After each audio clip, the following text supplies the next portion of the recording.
যা যি হয় হ'ব মাহঁতে যদি কিবা কাৰণত জানেও কিবা কৰি মেনেজ কৰি ল'ম তাৰ প্ৰতি মোৰ কিবা এটা মোহ হৈ গৈছে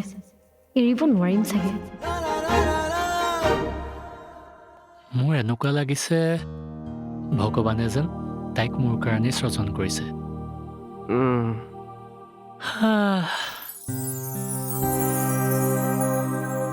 কাৰোবাক ভাল পালে যে মনটো ইমান ভাল লাগি থাকে ইয়াৰ আগলৈকে মই ভাবিবই পৰা নাছিলো কিয় ভাল লাগিছে নুসুধিবি কিন্তু নুসুধো সেইটো মই ক'ব নোৱাৰিম কিবা যেন নতুন নতুন আৰু নাই এই ভাৱটো অনুভৱহে কৰিব পাৰি মুখেৰে প্ৰকাশ কৰিব নোৱাৰি তাকে